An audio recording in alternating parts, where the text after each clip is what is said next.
Hello guys, magandang araw sa inyong lahat. Magandang araw sa lahat na nanonood nito. Guys, ako'y nadismaya lang, no? Ipalabas ko lang talaga ang hinanakit ko sa taga Davao. Lalo-lalo na sa aming mayor sa Davao City na si Basti Mayor Duterte. Basti, anak ng putang ina ka. Naghamon-hamon ka pa kay General Torre. Tapos ngayon pinalagan ka. Naghahanap ka ng tangina. Naghahanap ka ng kondisyon. Ano ka ba? Bakla ka? Anak ng putang ina ka do. Ulay taga Davao nga bakla. Basti Duterte, anak ng putang ina ka. Oh. Kahibalo jud mo nga ako. Suli Duterte jud ko. Suli Duterte supporters jud ko. Bakig patay pa gani ko diri sa TikTok. Kahit saang platform, ipagtanggol lang mo mga Duterte. Pero kung inanay mong style, Baste, kung ganyan estilo mo, pinalagan ka lang ng... Yan mga pre, no, narinig nyo naman na itong isang Bisaya, no, pareho naman kaming Bisaya, galit na galit po dito kay Basti Duterte. Pareho kaming Bisaya, kaya nga lang, ang sinusuportahan niya po ay mga Duterte. Ako naman kasi pro administrasyon ako, 'di ba? Dismayado po siya dahil si Baste ay nababakla daw po. Oo, sulit Duterte po siya, pero masama po yung loob niya dahil si Baste sa Bisaya patalawan. Walang Bisayang talawan or duwag kasi ikaw din naman yung naghamon, 'di ba? Ikaw yung naghamon. Pero totoo naman na ano talaga, mayor ka, acting mayor ka dyan sa Davao City, tapos naghahamon ka. Illegal yun. Pero unboxing kasi, mamaya may re-reactionan tayong video, unboxing kasi, ano yan, legal naman talaga, di ba? At saka for charity pa. Makakatulong pa dito sa mga nasalanta po ng bagyo, di ba? Pero ayaw po ni Baste nagpalusot. Grabe, ibang klase itong si Baste magpalusot. To the max talaga. Sabihin mo na lang sana kung natatakot ka, di ba? Oo, ang tawag tuloy sa'yo ng karamihan ngayon, bading ng Davao City. Siguro ayaw po ni Baste ng suntukan. Kunyari lang yung sisindakin ka. Ang gusto po talaga siguro ni Baste ay magpaparlor na lang. Diba? Parlor na lang po siguro. Wag na yung suntukan. Diba? Suntukan kasi masakit yan eh. Diba?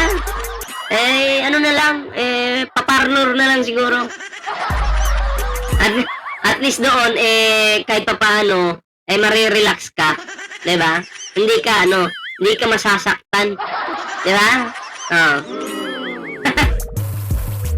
So, anyway, ito po yung ating bibigyan ng reaction ngayon. Pero syempre, bago po tayo magtuloy-tuloy sa ating reaction ngayon, ayan, kung bago pa lang po dito sa ating channel, huwag kalimutan mag-like, share, and subscribe para naman po maging updated ka sa lahat ng mga uploads natin. Ayan.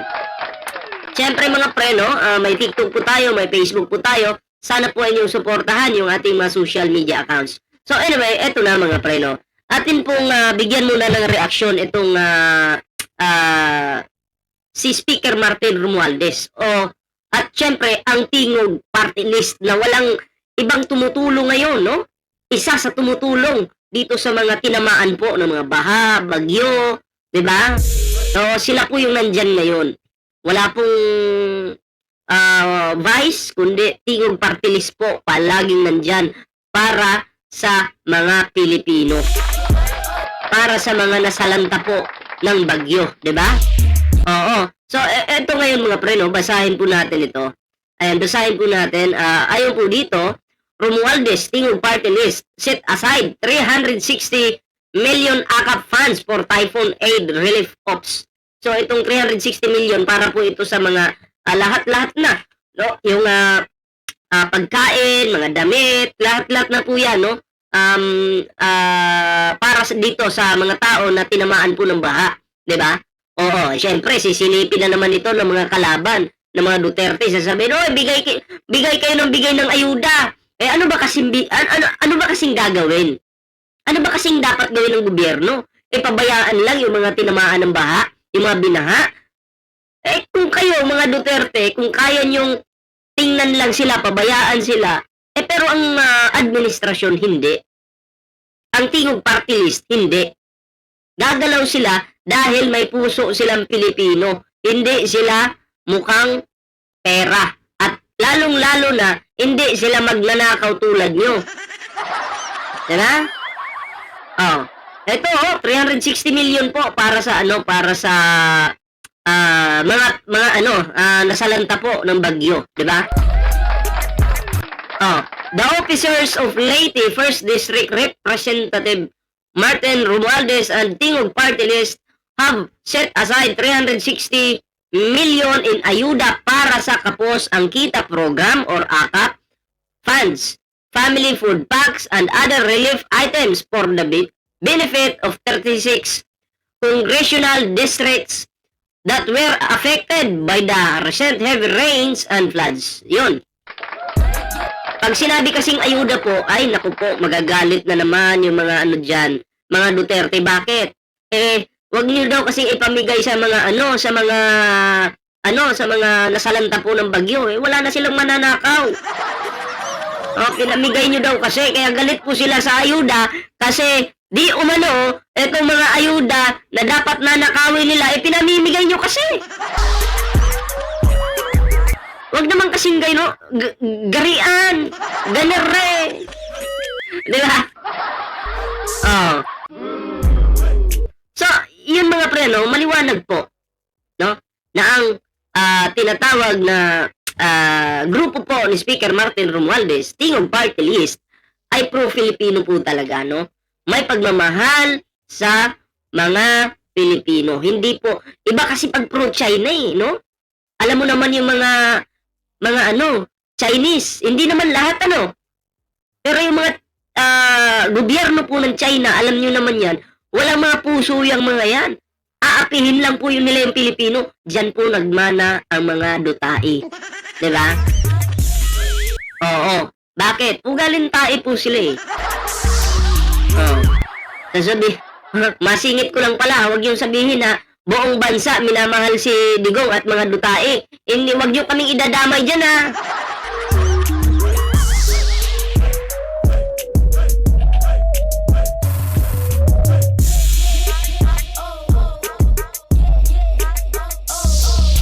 Mga tanga lang yung dyan, nagmamahal. Mga bobo lang yung nagmamahal dyan sa mga putong lupa na yan. Diba? So, yan huwag po nating kalimutan ang Tingog Party List, mga Pilipino po yan.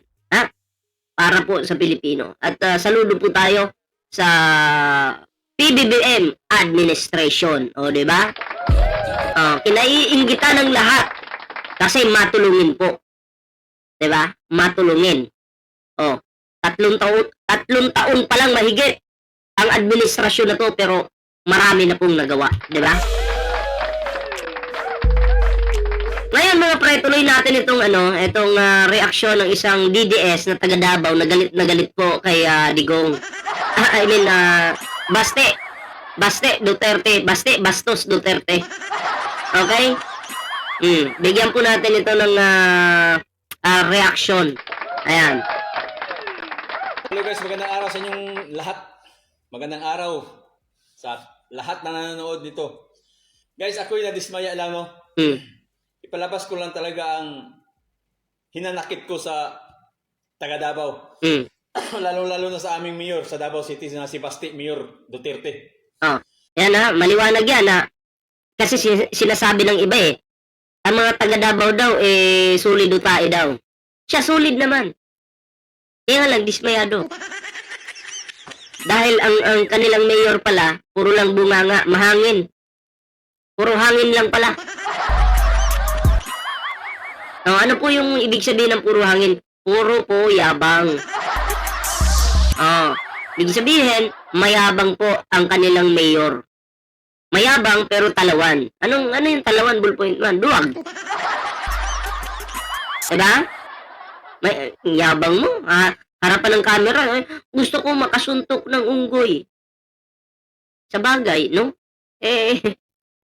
Nung time ba, na panahon ng tatay mo, nung maliit ka pa, binubugbog ka ba ng tatay mo? Kaya gusto mo makasuntok ng unggoy? Ano, tama ba?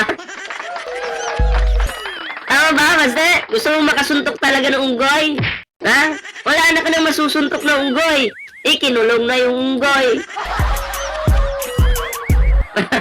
Wala na eh. Nasa kulungan ngayon. Sino pa ba susuntukin mo kasi? Ay, naku po. Baste, anak ng putang ina ka. Anak ka daw ng putang ina. Teka, tuloy natin. Duterte. Baste, anak ng putang ina ka. Naghamon-hamon ka pa kay General Torre. Tapos ngayon pinalagan ka. Naghahanap ka ng tangina. Naghahanap ka ng kondisyon. Huwag ka kasi maghanap ng kondisyon. Diba? Ikaw yung naghamon. Nung naghamon ka, wala ka namang nilatag na kondisyones eh. Diba? Nung si General Torre, syempre, pusong PBBM, pusong admin. Diba? Pusong matulungin. Iniisip lang niya, ang pangit naman na papalag siya sa suntukan sa'yo. Illegal yun. Illegal yun. Kaya dinaan na lang sa boxing at syempre pag boxing, maraming mag-aabang at maraming mag-i-sponsor niyan. At pag maraming nag-sponsor, makakatulong naman kayo sa mga nasa lanta ng bagyo, ng mabaha. Diba? Yun. May purpose. Hindi yung boxing lang na wala naman kayong mapapala. O pagpalagay natin, sige, wala kayong mapapala. Pero at least sana, nakatulong kayo doon sa mga binagyo. Diba? Si Baste, wala eh. Wala, hindi matulungin yan. Natakot. Dinaga yung dibdib. Hindi lang dinaga yung dibdib, inipis pa yung dibdib. Pero ang tapang niya sa bunganga. Pero pag sa gawa, bakla. Ngayon, anong tawag sa kanya ng karamihan? Bakla ng Davao City. Di ka nahiya niyan. Pati mga DDS ngayon, ng mga vlogger-vloggeran, pinagtatakpan ka na para hindi ka lang mapahiya. Pahiya ka na eh. Sabi ng iba, ako na lang kalabanin mo, General Torre. Bakit? Hindi ba kaya ng lumpo ba yung ano nyo, Baste? Lumpo ba yan? Weak ba yan? Ay, naku po. Diyos mio, Marimar. Ano ka ba? Bakla ka? Bakla ka ba? Bakla ka ba daw, Baste? Ay, naku. Ayun na yung katanungan. Tanong yun, kung bakla ka ba daw. Maraming napapaisip niyan, Baste. Kung totoong lalaki ka ba? Wag na natin itong isali sa usapang lalaki. Kung gusto niyo, pag may usapang bakla, isali niyo po si Baste, Duterte. Kung usapang bakla, isali niyo si Baste dyan. Oy, Mari, magpa-parlor tayo. Ipa-straight natin yung buhok natin. Ganyang usapan, pwede si Baste. Kung usapang parlor.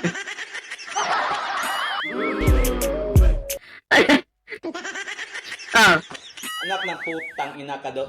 Putang ina ka daw. Anak ka daw ng putang ina. Grabe yun, sakit nun, Baste. Supporter mo to. Supporter to ng mga Duterte, minumura ka. Ulay taga Davao nga bakla. Walay taga Davao nga bakla. Kasi kahit po yung mga bakla sa Davao, matatapang po yan. Hindi ka uurungan yan. Hindi ka atrasan yan. Bakit? Alam ko yan. Bisaya din po ako di ba? Basta tama lang sila, pero pag nagkakamali naman sila, humble po yung mga yan.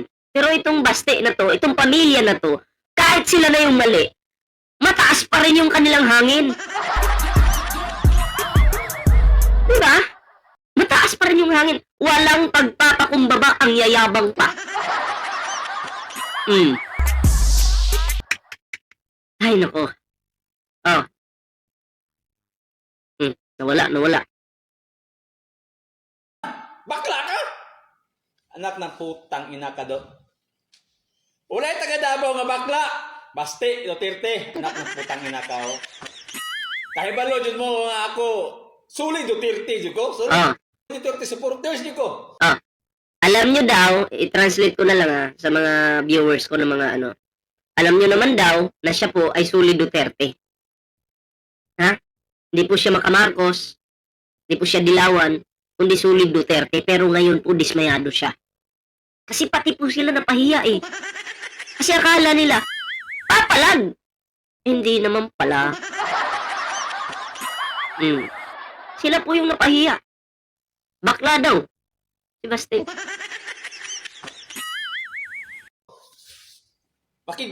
Patay pa ganit ko diri sa TikTok. Nakikipag, ano daw siya, burdagulan daw talaga dyan sa TikTok para lang mapagtanggol. Eto mga Duterte. Pero anong ginawa mo, Basti? Dinismaya mo siya, oh. Kahit sa ang platform, ipagtanggol lang mo mga Duterte. Pero kung inanay mong style, Basti, kung ganyan ang estilo mo, pinalagan ka lang ng matanda na, parang umaayaw ka. Partida. Si General Torre po, may edad na. Si Basti bata pa. Kung tutuusin po, mas malaki yung katawan ni Basti kumpara kay General Torre. Diba? Lamang si Basti, bata pa. Pangalawa, malaki yung katawan. Ewan ko lang sa height, kung sino medyo matangkad sa kanila. Kasi kami ni General Torre, mag-county na lang. Mas matangkad ako ng kaunti kay General Torre. Kasi ako, 5'11 po ako. 5'11 po. I think si General Torre nasa 5'10. Siguro mas matangkad lang si General Torre kay Basti. Kasi si Basti, 5'8. Pero yung height kasi ni General Torre, di ko alam. Estimate ko lang yun, 5'10. Okay? So, ano? Ayaw mo talaga? Lamang ka ng dalawa. Diba? Pangatlo. May pangatlo ka pa palang lamang. Anong tawag sa'yo? Kumbaga, agila ang tawag sa'yo? Agila? Pero naging daga ka na. Lamang ka kasi grabe ang tapang mo sa bunganga mo. Si General Torre, wala. Patawa-tawa lang. Minamaliit niyo. Di ba mukhang maangas kang tingnan? Di dapat pinalagan mo na. Ang bihira naman. Ano ka ba? Makadiscourage mo sa taga Davao. Kung inanay mong style, Basti, makadiscourage kang taga Davao. Kung ganyan daw yung estilo ni Basti po, yung mga Dabawin nyo, madi-discourage daw po talaga. Dito sa mga ginawa ni Basti. Yung mga kanyang kayabangan. Totoo naman yun. Naniniwala ako dun. Kahit ikaw ngayon, taga Davao ka, ang tingin mo kay Basti, maangas, leon. Agila, yung tingin nyo sa mga Duterte, yung pala, daga lang pala. Ano yun? Tangin ako, taga Davao. Kabalo dyan ka, taga Davao dyan ko. Barangay 19 ko. Barangay 19. Saan kaya yun? Pariyora Tagsuna. Pariyora Tagsun. Pariyora Tagdistrito. Pero kung inanay style ni mo. Same daw po sila ng distrito, pero kung ganyan yung style mo. Nak na. Usa na inyong style sa Davao City dahil hurat lang? Ano ba daw yung style yun dyan sa Davao City? Yung pananakot lang? Sisindakin nyo lang yung tao, gano'n? Bakit nyo kasi sisindakin? Pambihira naman. Huwag naman kayong maninindak. Kung hindi nyo kaya, ay huwag na maghamon. Diba? Napapahiya lang kayo Akala nyo naman, hindi kayo papalagan. Diba? Huwag ganun. Magpakalalaki. Huwag babakla-bakla. Ay, naku po. Yan yung problema no? Pagtatak Duterte. puno ng hangin yung puno ng hangin, puno ng kayabangan. 'Di ba? Wait lang, replyan ko lang 'to.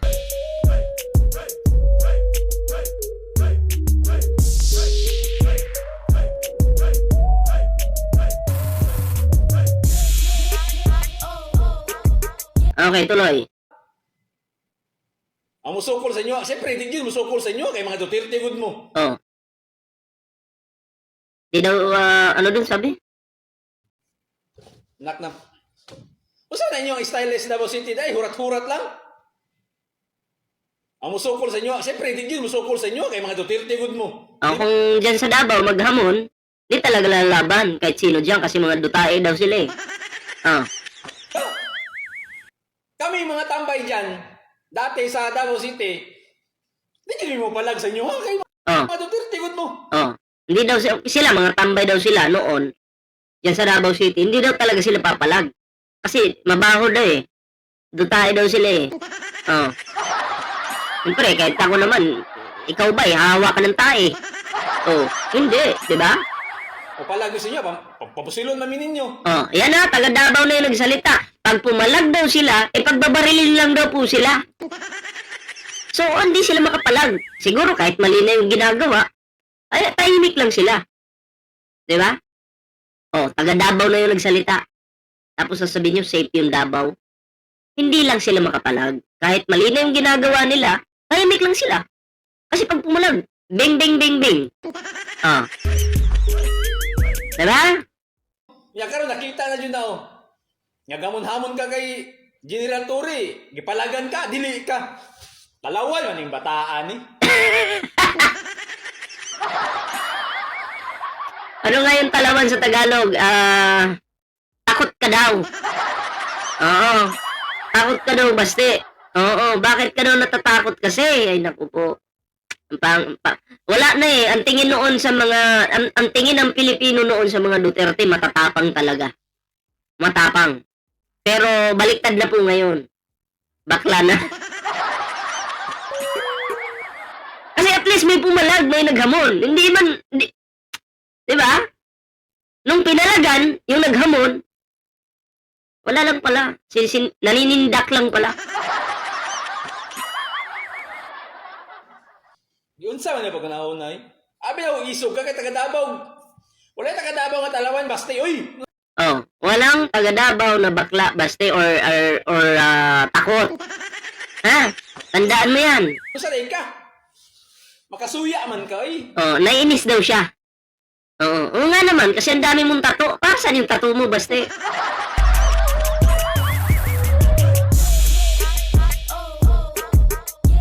Di ba ano? Di ba may tattoo ka? Nangyari. Ano lang pala yan? Display lang. Ay, sus Mariusep. Makasuya ka ba? Wala na style mo baste. Ayaw na lang pag mayor sa Davao City, di gyapon minimo masulbad. Tamo? Huwag ka na daw mag-mayor baste. Kasi hindi sila masusolve or ang problema sa Davao, hindi mo rin daw masusolve. Diba? Kaya ka lang naman ang talaga nag-mayor for power lang eh. Hindi talaga para ayusin yung Davao City. Pagandahin yung Davao City, patinuin ang Davao. Power lang talaga yung kailangan mo para may maiyabang ka. Kasi pag wala kang power, anong iyayabang mo? Bakla ka na nga, di umano, ha? Takot ka na nga, tapos wala ka pang kapangyarihan dyan sa Davao, nagkaletse-letse na. Diba? Di gyapon minimo masagang. Mga katawhan sa Davao City, di gyapon mo panaladdan. Una na talawan man day ka. Talawang ka daw. Takot ka daw. Alam mo ba yung talawan? Natatakot ka daw. Hindi ako may sabi niyan. Siya yung may sabi niyan. Diba? Maayo ra man day ka hurat. Magaling ka lang daw yung manindak ba? Diba?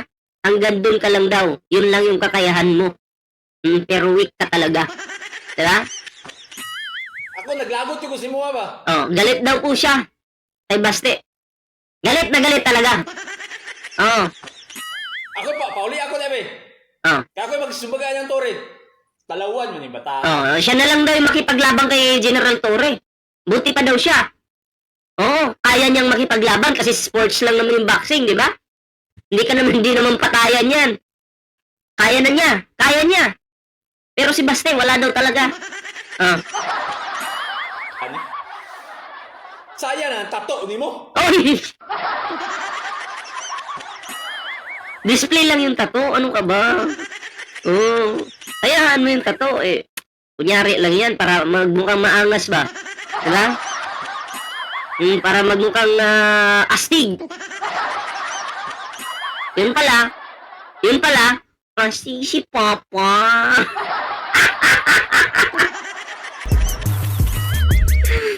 Astig si Papa. Ay, nako, oh. Sabi niya yung tato, pambakla. Oh, pambakla ba na yung tattoo mo, Baste? Uy, grabe, ang sakit nun, men.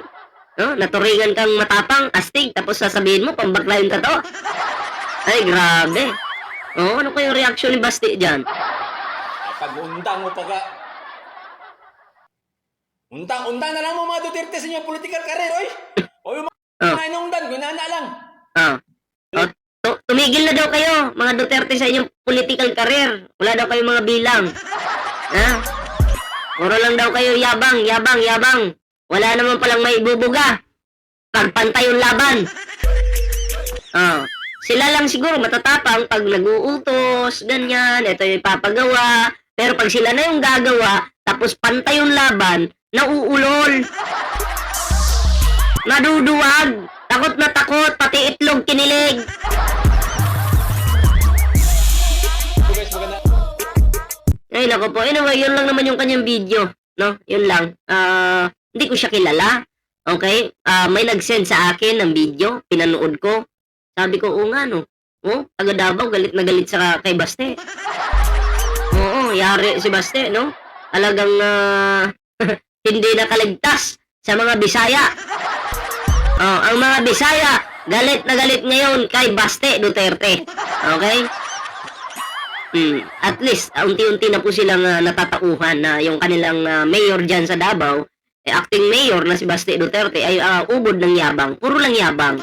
Ha? Wala naman talagang may ibubuga yan. Kumbaga, sabi nga ng iba, inutil. Diba? Anyway, yun lang po yung ating video ngayon. Maraming salamat po sa mga sumama sa ating video. Ay, huwag kalimutang i-share yung ating video ngayon, mga pre. Siyempre, mayroon po tayong TikTok, may Facebook po tayo. Ayan na, sana po inyong suportahan yung ating mga social media accounts. Ayan. Siyempre, sa hindi pa naka-like, share, subscribe sa ating YouTube channel, and also ring the notification bell, mga pre, ha? Like, share, subscribe, and ring the notification bell para po updated kayong lahat. Ayan. So, maraming salamat po sa inyo lahat. So, ayan, kita-kits po tayo sa susunod na video. Ingat po kayo lahat.